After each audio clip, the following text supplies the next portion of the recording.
What's up, guys? How are we? This is your host, Ryan Coyle, back here with another episode of the Beef Up Front podcast on Pick Swap Media. We are in July now, into the swing of things as we head towards football season, my favorite time of year. So over the next few weeks, as we line up to the football season, I'm going to be giving you some NFL content, whether it's fantasy football, some NFL season previews for the divisions, and as well as some college football previews we'll be talking about as well. Everything going on in college football right now, a lot of changing in the landscape. Exciting time here. Make sure to stay tuned, subscribe. Before we get into today's episode, we're happy to announce our new sponsor.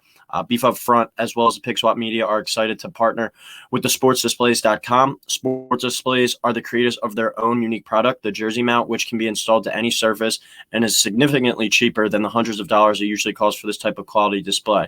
So make sure you go check out the link in our description and make sure to use the promo code PICKSWAP, that's PICK, no space, SWAP, SWAP, at checkout for 10% off and free shipping. So make sure to check that out. Help us out. Help them out. We look forward to working with them.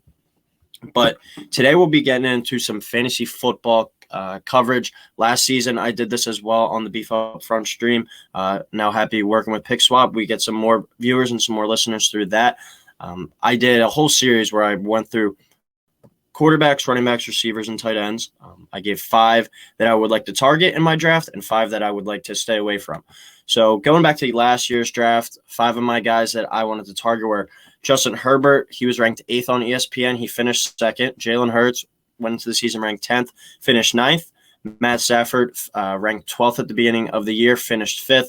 Matt Ryan, 15th on ESPN, finished 20th. So that was probably my one miss. And then we had Kirk Cousins was 21st. He finished 11th. So 4 of those guys finished in the top 12 or the top 11 at the quarterback spot. And then my guys that I wanted to avoid last year were Dak Prescott. He was the 4th ranked guy going into the year on ESPN. He wound up finishing 7th, so he had a pretty solid year. Joe Burrow, I was all out on the Bengals last year. Just sounded like they were going to be a disaster in training camp. They had him ranked 13th on ESPN, finished 8th. So that was another miss. He had a great year, an MVP type season. But then my next 3 were really good hits. Ben Roethlisberger ranked 16th on ESPN. That was more like a backup type quarterback that you pick for your team. He finished 21st. Daniel Jones was ranked 17th on ESPN. He finished 27th. And Baker Mayfield 20th on ESPN. He finished 25th. So that's kind of just a little preview of how I did last year. I think you could say 8 out of those 10 guys that I said I would either target or avoid kind of worked out. So hopefully this year is the same as we head into another exciting year of NFL football. A lot of moving parts this offseason. It was a big-time offseason.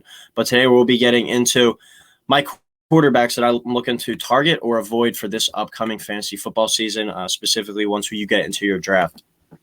So to start it off, we're going to start with a guy who's on my target list from last year, and he's going to be on my target list again this year, and that's Philadelphia Eagles quarterback Jalen Hurts. Currently ranked 6th on ESPN in terms of draft ranking.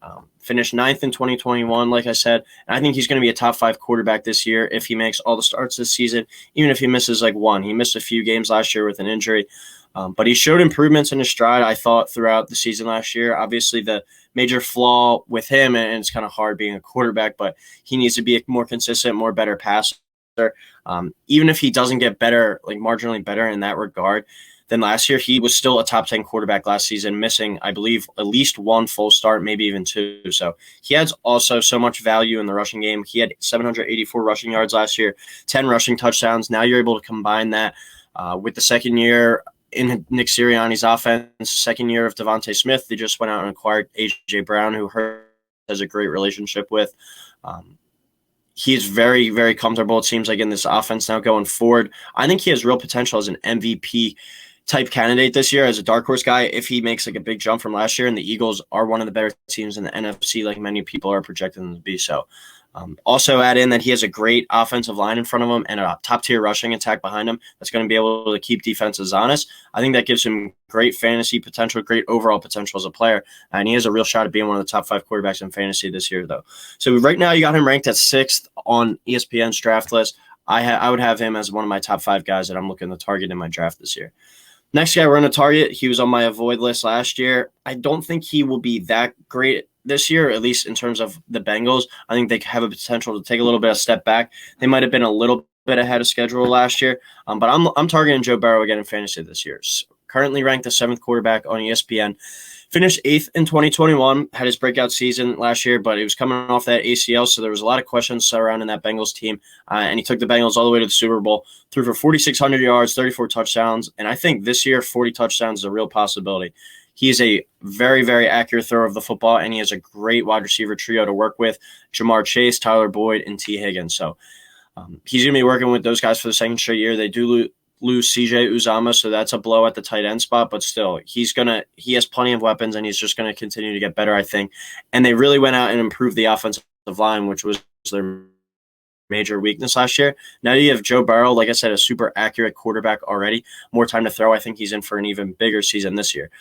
This is a guy who's just gotten better year after year since he transferred to LSU. When you're looking at his numbers, had one of the better seasons in college football history at the quarterback position in his senior year.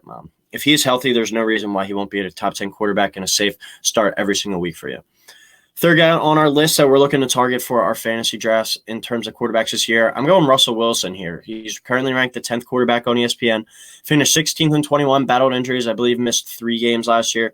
Was just an awkward year there. Kind of going into the year, there was a lot of rumors that he might want out. He kind of wanted out this offseason before. It just seemed like that whole Seattle era was just over with, and they needed a new start. And he got it with a new head coach, Nathaniel Hackett, out in Denver, who has an offensive mind. He really elevated Aaron Rodgers' game this last few years, it seemed like. And he's now in a situation with a much better offensive line, in my opinion. Joins a group with an intriguing young amount of skilled players. Cortland Sutton, Jerry Jeudy, who I think if he stays healthy is going to have a super big year. He reminds me of just the way he runs his routes and the ability to get open down the field as well, kind of like Tyler Lockett was for Russell Wilson in Seattle. You throw in a solid established running back like Melvin Gordon, an up-and-coming running back like Javonte Williams, and a guy who's a speedster, and if he's just able to stay on the field and stay healthy, and KJ Hamler, that could be a very exciting Denver Broncos offense with Russell Wilson leading. So hopefully an offensive system that plays to his strengths. Pete Carroll all those years wanted to just really focus on running the football. If they just let Russell Wilson go out there, throw it 30, 35 times a game, then you lead on that running attack a little bit with Gordon and Williams. I think Wilson could have a huge year. So look for a bounce-back year from Russell Wilson here, playing in a very good division. So there might be some times where he's down and they're throwing from behind, and he's able to get you a bunch of garbage time points as well. Our fourth guy, this is a guy I'm all in on, probably the wild card of this group. That's quarterback Trey Lance of the 49ers. He's currently ranked 13th on ESPN, finished 40th in 2021. He only made, I believe, 2 or 3 starts behind Jimmy G, but he came in and played some snaps here and there, but you just never really got the full glance at him. But he did give you a look at the type of player that he could be. I'm all in on him this year as a fantasy quarterback. I know we didn't see much of him last year, like I was saying, and Jimmy G is still on the roster, so it's not really out there fully proven yet that Jimmy G will be off the team and not starting for them. But you think it's Lance's time after everything they traded for him last year. I think there's just too much potential here to work with, and especially if he's the 13th quarterback right now, if you're in a 10-team league and you get, just say, like a guy like a Patrick Mahomes, you take a quarterback early, a Josh Allen, you want to take a swing on a high-level backup that could potentially, whether your starter gets hurt and he fills in, or a guy who's just a really, really good backup player, and you can eventually flip him for some running back or receiver talent down the line. That could be a good move as well. But I think he has the potential to be a top 10 quarterback this year. At worst, I think he's going to resemble what Jalen Hurts was last year, and that was a top 10 fantasy quarterback. So an up and down passer that makes up for it in fantasy with the ability to run the ball. That's just like kind of what we saw from Jalen Hurts last year. Kyle Shanahan orchestrates the best run game in the NFL, the most creative zone scheme type of stuff. So he'll be able to work with Lance in that regard. And he also is a big body guy. He's like 6'4", 6'5". He's kind of built like a linebacker or a strong runner that uses his body a lot well. So I think he's going to be a red zone asset as well for the 49ers. Jimmy G threw for 3,800 yards last year and 20 touchdowns and I believe 14 starts. So if you're able to just get that passing production and then Lance replicates what Jalen Hurts did in the rushing department, get in between like 700, 800 rushing yards and around 7 or 8 rushing touchdowns, that's going to make him a top 10 player and start at the position. So I'm all in on Trey Lance this year. I'm really targeting him in my drafts, and I'm excited to see what he brings to the table. And our fifth guy on our list that we're going to be targeting, he's a guy who I think has another shot at being one of the long shot MVPs. That's Derrick Carr of the Las Vegas Raiders, 14th on ESPN as of right now, finished 13th in 2021. I think he has a legit shot, like I said, at winning the MVP. A lot of improved pieces on his team. Like I was saying with Russell Wilson, the AFC West is looking like the best division in the NFL. So he's going to have plenty of opportunities to win big games and have some big performances against some top-level teams. The Raiders went out and get Devontae Adams, who Carr has a great relationship with already. You bring in a top-level offensive mind to be your head coach in Josh McDaniels. Already have established players in the pass game like Darren Waller and Hunter Renfrow, who are Waller a top 5 fantasy tight end, Renfrow probably a top 20, at least top 25 fantasy receiver. He just has such a high ceiling this year, I think, but he might be just ranked a little bit lower because he doesn't offer much in the rushing game. You look at other guys on this list, Lance, Jalen Hurts, Russell Wilson, they all added some value in the rushing game, so that's why they're ranked a little higher, I think. Carr went out and threw for 4,800 yards and 23 touchdowns last year. I don't think throwing for 5,000 yards and 30 touchdowns this year should be ruled out. A very solid offensive line in front of him as well, and a solid running game. That's only going to help him more. Watch out for Derek Carr this year. I think he's in for a big season. Now we'll get down to the 5 quarterbacks that I'm looking to avoid in my fantasy drafts this year. We'll start out with one of the guys who's been one of the headliners, I guess you could say, of this offseason, and that's quarterback Kyler Murray of the Cardinals. ESPN has him ranked 5th on ESPN. I love this guy as a player and his talent, but we've seen him down the stretch kind of fold, so we'll get into that a little bit. But finished 10th in 2021. I think the Cardinals have the potential to blow up this season in a bad way. I feel like there's a lot of drama and uncertainty around this team. To me, they just have a vibe around them that I don't like, and it starts with Kyler Murray and what has been going on with his contract. He seems like the guy who I don't think will step on the field until he gets that new deal. He kind of wants everything his way. And you don't blame him. He's been a successful player, but I don't know if I really agree with him. I'm more on the Cardinal side where I don't think committing big-time money and a long-term deal to him after seeing what happens so when you get into December, and especially last year in that playoff start, can happen. So he could hold out even into the season, I think. So that's a guy where if you're taking him as the 5th quarterback on the board, you're expecting him to start each and every week for you unless he's hurt or if he's on a bye week. So I really think there's a chance that he sits out like a game or two in the regular season if he doesn't get that fully guaranteed contract that he's seeking. So, but this is a guy, like I was saying, starts hot every year and then fades down the stretch. So come playoff time for fantasy, he's at his worst, and that's not what you want for winning fantasy football championships. So DeAndre Hopkins also out the first 6 games with that PED suspension. That's something you like. And he's also a tiny guy, does a good job of avoiding hits, a really exciting player and runner to watch we've seen, but his style of play makes me worried that he's going to get hurt eventually. He's going to get one of those bad hits and it's going to knock him out for a few weeks. So I don't like Kyler Murray this year. That's a player I'm looking to stay away from. Next guy on my list, he was on the list last year. He was 4th last year, finished 7th. This year he comes in ranked at 9th. I think he has potential to be like still a top 12 guy, but there's a few guys like Trey Lance that I would like to target over him. That's Dak Prescott. The loss of Amari Cooper, I don't think is being talked about enough. Dak goes from a trio or a 4 solid receivers with Amari Cooper, CeeDee Lamb, and Michael Gallup, and then you throw in Cedric Wilson as well, who would fill in for whoever was out in that rotation and produce time and time again. So now he only has Lamb and a questionable Gallup coming off that torn ACL. You don't know when he'll be back.